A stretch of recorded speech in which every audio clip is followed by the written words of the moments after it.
यहाँ पर एक और चीज़ है, वो है कंजम्पशन।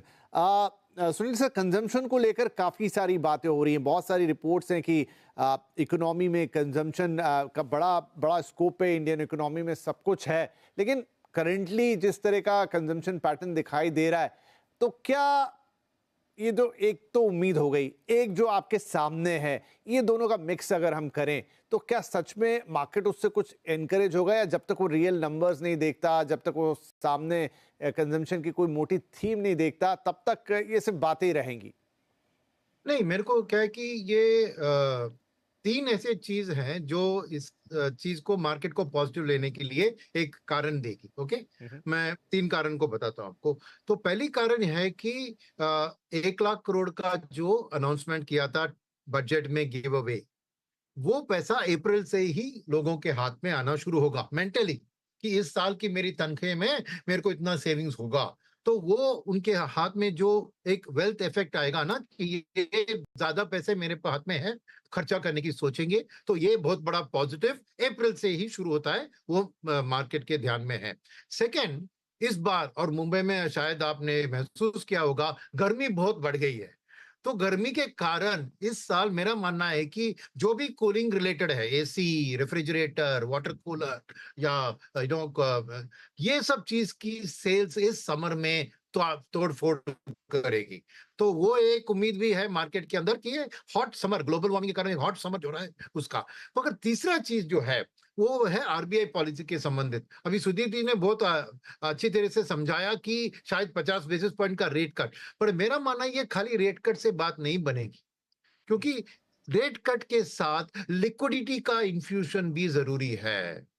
और मानता हूं कि मैं कि पिछले आरबीआई गवर्नर के टाइम में एक तो गवर्नमेंट की कैपेक्स की स्लो डाउन हुई थी, मगर उसके साथ लिक्विडिटी हमने बहुत टाइट रखा था। ये एक कारण था कि प्राइवेट में पैसा नहीं गया, क्योंकि बैंक्स अगर ये रेट कट को पास ऑन करने की जरूरत है तो उनको लिक्विडिटी भी फ्री होना चाहिए। अभी पिछले 3-4 महीनों से क्या हुआ है कि डॉलर को फाइट करने में हमारी रुपी को लिक्विडिटी सपोर्ट आरबीआई ने ही किया है, और उसको कॉम्पेंसेट किया है दोनों गवर्नर ने लिक्विडिटी इन्फ्यूज करके। मगर आने वाले दिन में और भी लिक्विडिटी इन्फ्यूज करने से ही रेट कट का ट्रांसमिशन ईएमआई के जरिए होगा।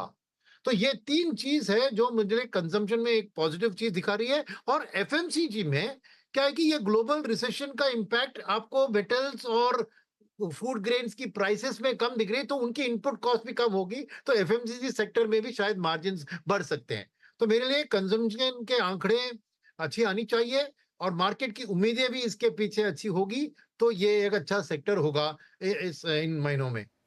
एक कॉन्ट्रेरी सवाल है प्रकाश जी, मतलब ये थोड़ा सा डिफरेंट साउंड करेगा, लेकिन क्योंकि हम कंजम्पशन की बात कर रहे हैं तो मैं पूछना चाहूँगा कि हाल ही में डेटा था आरबीआई की तरफ से, और वो ये था कि जो बैंक्स हैं तमाम, उनका जो कंज्यूमर लोन है उसमें एक डिक्रीज आया, खास तौर पे जो फर्स्ट टाइम क्रेडिट हिस्ट्री वाले लोग हैं, जेनजी कह लीजिए, उसमें तो बड़ा 20-21% का डिक्लाइन है। इवन जो लोगों का एस्टेब्लिश क्रेडिट हिस्ट्री है वहाँ पर भी करीब 2% से ज़्यादा का डिक्लाइन है।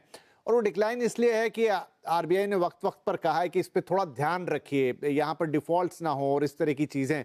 तो बैंकों के जो एक्शन हुए वहीं से वो कंस्ट्रेंट आता हुआ, वो तनाव आता हुआ दिखा है। अब ये दोनों चीज़ें आपस में टकराएंगी तो नहीं? एक तरफ हम कंजम्पशन की बात कर रहे हैं, लेकिन वो वाइज कंजम्पशन की, वो डेट ट्रैप वाले कंजम्पशन की नहीं है, और दूसरी तरफ बैंक के ये आंकड़े, तो इस सिनारियो को कैसे समझे? नहीं विपिन जी, ये बहुत इंपॉर्टेंट मुद्दा है और आपके सवाल में इसका जवाब है। जो बैंक्स और एनबीएफसीज की क्रेडिट ग्रोथ में थोड़ी सी एक एक सॉफ्टनेस आई है, कहीं ना कहीं एक कटौती दिखी है, वो इसीलिए दिखी है कि जो लिबरली लोन दिए जाते थे, खास करके अनसिक्योर्ड पर्सनल लोन्स दिए जाते थे, कुछ low cost low price point वाले टू व्हीलर लोन्स थे, वहां पे क्रेडिट हिस्ट्री जहां मजबूत है वहां ही काम हो रहा है। और जो अच्छी क्रेडिट हिस्ट्री वाले लोग हैं वो इसलिए भी नहीं ले रहे। मैं कितने लोग को जानता हूं जिनको लोन लेना है लेकिन वो इंटरेस्ट रेट सॉफ्ट होने की वेट कर रहे हैं। तो आप ये देखिए, एक हमने फरवरी में रेट कट देखा, अगर अप्रैल में आ जाता है और सुदीप जी के मुंह में घी शक्कर अगर 50 बेसिस पॉइंट आ जाता है, तो आप ये देखिए कि ईएमआई का जो इम्पैक्ट है वो बहुत सिग्निफिकेंट हो जाएगा। आप रेट कट के लिए 1 महीना वेट करिए, लेकिन ईएमआई आपकी 5 साल की नरम हो जाती है। तो ये जो इम्पैक्ट है इसको एक कंज्यूमर ही समझ सकता है, क्योंकि दर्द तो उसी को झेलना है। सो अगर वो उसको पता है कि ये 1 महीने बाद मेरी परिस्थिति काफी इम्प्रूव हो सकती है, तो उसमें ये सारा जो इम्प्रूवमेंट आना है ये अच्छा खासा आएगा। So consumption will always be with a lag. जो सुनील ने कहा कि भाई अप्रैल से लोगों को एक चीज समझ आएगी कि अब हमारे फाइनेंशियल इस साल में हमारे ये 12 लाख तक की इनकम में टैक्स का जो आउटफ्लो था वो घट गया है। तो जैसे ही वो महसूस होना शुरू होगा, हो सकता है वो 1 क्वार्टर 2 क्वार्टर बाद हो, कंजम्पशन की एक वो आ जाएगी। फूड ग्रेन की जो आउटपुट इस बार दिखी है, इतने सालों बाद इस टाइप के आंकड़े आए, उसका इम्पैक्ट आपको इन्फ्लेशन की सॉफ्टनेस अगले सारे 12 महीने में दिखेगी। सो ये चीजें जब होगी तो आप ये सोचिए, अगर महंगाई कम हो गई तो ऑटोमेटिकली आपका सेविंग्स रेट इंप्रूव हो जाता है, आपकी ईएमआई घटती जा रही है, आपका टैक्स घटता जा रहा है। तो आप ये देखिए इस सारे का असर 6 महीने लगेंगे, मैं मानता हूँ इसमें 1 अप्रैल से कुछ नहीं होने वाला। अभी तो ये नई सीरीज की शुरुआत उम्मीद पे बनी है, लेकिन 6 महीने बाद ये ठोस आंकड़ों पे बन जाएगी। तो ये परिस्थिति जिसको कहते हैं गोल्डीलॉक सिनेरियो, ये आता नहीं है कि आज आप एंट्री ले रहे हैं सॉफ्ट रेट्स पे, मतलब शेयर बाजार में आज आपके पास जो एंट्री लेने का मौका है अगले 3-4 महीने में, वो इतना सुनहरा है क्योंकि ग्लोबल फैक्टर्स की वजह से वैल्यूएशन डाउन है, एफआईज की जाने की वजह से डाउन है, और आपकी एक्चुअली आर्थिक परिस्थिति सुधर गई है इस पीरियड में और सुधरती जा रही है। इससे अच्छा क्या चाहिए? नॉर्मली अर्निंग्स, जब वीकनेस अर्निंग्स में दिखने से पहले शेयर बाजार उसको डिस्काउंट करता है और बाजार हल्का हो जाता है। इस बार उल्टा हुआ है, एफआई एग्जिट्स की वजह से वैल्यूएशन नरम हुए और आपने फंडामेंटल्स इंप्रूव होते हुए देखना शुरू हुआ। सो ये कॉम्बिनेशन जो है, ये तो हम 6 महीने बाद रिविजिट करेंगे और आपका शो लोगों को याद रहेगा कि विपिन जी ने सही टाइम पे नई सीरीज की शुरुआत में ही ये चीज का एहसास दिला दिया था कि ये मौका है नई शुरुआत का, और इसको शुरुआत को मिस ना करिए। अब जिस मात्रा में करें, अब वो आपके एडवाइजर के साथ बैठ के आप उसको स्टैगर्ड वे में करें, एसआईपी की मात्रा बढ़ाएं, वो आपकी पर्सनल रिस्क प्रोफाइल पे डिपेंड करता है। लेकिन हिंदुस्तान के मार्केट को आप नजरअंदाज करेंगे इस स्टेज पे, तो वो थोड़ा सा आपको कहीं ना कहीं आपके रिटर्न्स में वो आज आती हुई दिखेगी। आज नहीं, 2-3 साल बाद दिखेगा वो सब। लेकिन आई डोंट थिंक फंडामेंटली कोई हमारे यहाँ कोई भी चीज में इस टाइप का संदेहजनक व्यू दिख रहा है।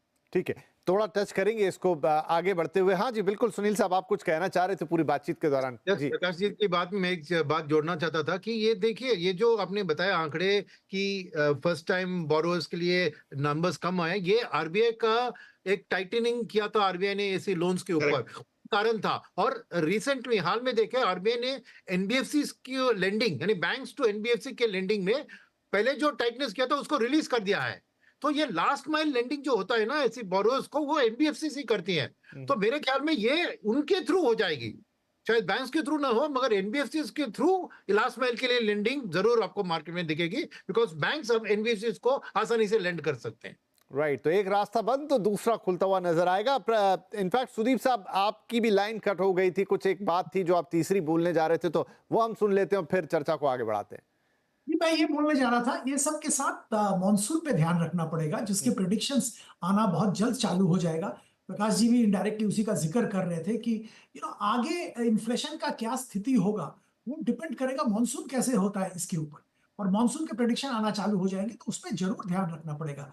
एक चीज मैं प्रकाश जी और सुनील जी के जो बातचीत हो रहा था उससे मैं एक टिप्पणी जोड़ना चाहूंगा कि हालांकि बिल्कुल सही बात है कि बिल्कुल लोअर लेवल पे क्रेडिट डिस्ट्रीब्यूशन कम हो गया है, और वहां पे आरबीआई ने स्टेप रिसेंटली लिया है, रिलैक्स किया है, थोड़ा रिस्क वेट रिलैक्स किया है, पर इसके बावजूद ग्राउंड में अभी भी उस सेगमेंट के लिए लोन कम हो रहा है। इसका कारण यह है कि माइक्रो फाइनेंस इंस्टीट्यूशंस बहुत दबाव में है, एसेट क्वालिटी का हालत बिल्कुल ठीक नहीं है, जो अनसिक्योर्ड लोन देते थे उनका भी स्थिति ठीक नहीं है। तो इस पे जरूर ध्यान रखना पड़ेगा। पर देखिए, ये एक इनडायरेक्टली सारा इकोनॉमी रिवाइव करेगा, डिमांड वापस आएगा, ब्याज दरें कम होंगे, तो ये सब will have a positive impact on that segment also, और वहां पे भी जरूर रिकवरी आएगा। पर हाँ, 3 महीना से 6 महीना जैसे प्रकाश जी जिक्र कर रहे थे, शायद लगेगा ये सब होने में, पर मार्केट हमेशा पहले से ही इसको डिस्काउंट करता है, मार्केट पहले से ही फैक्टर इन करता है। तो अगर हम मार्केट में पार्टिसिपेट कर रहे हैं तो जैसे प्रकाश जी कह रहे थे, बिल्कुल सही समय है, मार्केट में आप उतर जाइए, कितना एक्सपोजर लेंगे वो ऑफ कोर्स आपके रिस्क प्रोफाइल पे डिपेंड करेगा। राइट, तो उस उतरने को भी हम थोड़ा डिफाइन करेंगे यहाँ, लेकिन उससे पहले बस एक चर्चा और, वो है अर्निंग्स की, क्योंकि काफी बातचीत है अर्निंग्स को लेकर और अर्निंग सीजन अब दरवाजे पर है। तो प्रकाश जी, मैं कुछ चर्चा कर रहा था तो उसमें बात निकल कर आई कि इस बार अर्निंग सीजन पे बहुत हमेशा ही रहता है, लेकिन काफी ज्यादा एम्फेसिस होगा इस बात के लिए नहीं कि नंबर्स कैसे आते हैं, इस बात के लिए कि आगे की कमेंट्री कैसी होती है।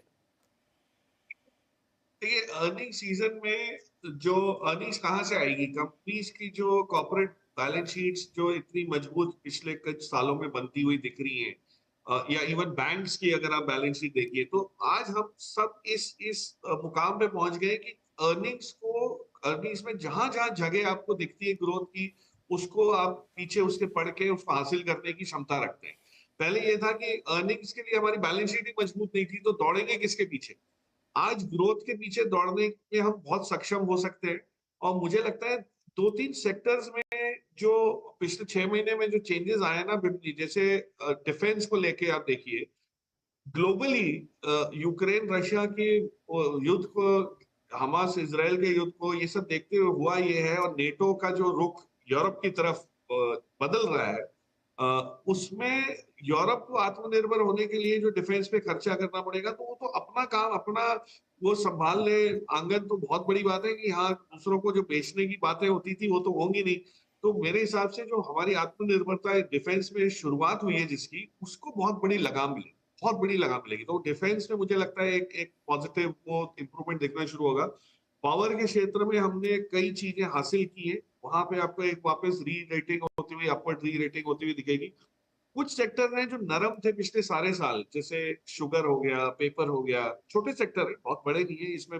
मिड कैप स्मॉल कैप में शायद कुछ कंपनीज आपको अच्छी मिल जाए, बट अदरवाइज बहुत प्रेजेंस नहीं है इसमें। मैं मानता हूं कि एक बॉटमिंग आउट का अंदेशा मिल रहा है, तो एक रिवाइवल वहां दिख रहा है। बट अर्निंग्स कहाँ अच्छे आएंगे, तो अभी भी मुझे लगता है अर्निंग्स में बहुत ज्यादा जो इम्प्रूवमेंट है वो तो कुछ पॉकेट्स में ही होगा, कैपिटल गुड्स में होगा, जहां एक्सपोर्ट ओरिएंटेशन मजबूत रहा है, पावर के जो इक्विपमेंट कंपनीज का रहा है।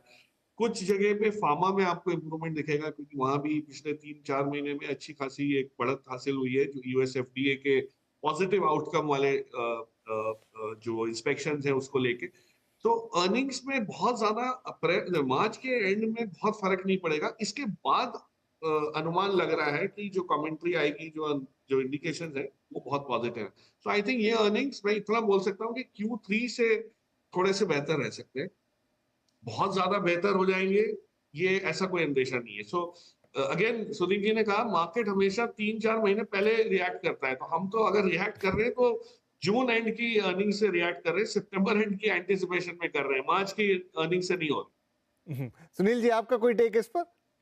हाँ है, दो टेक है इसमें। एक है कि मेरे लिए खबर दिसंबर में गवर्नमेंट का कैपेक्स एक्सपेंडिचर खाली 20,000 करोड़ था, whereas एवरेज उनका 80 to 90,000 करोड़ पहले था, मगर जून जुलाई से इलेक्शन के कारण इन्होंने कम करा दिया। मगर जनवरी फरवरी में 90,000 करोड़ गवर्नमेंट की कैपेक्स की खर्चा बढ़ गई है वापस, राइट।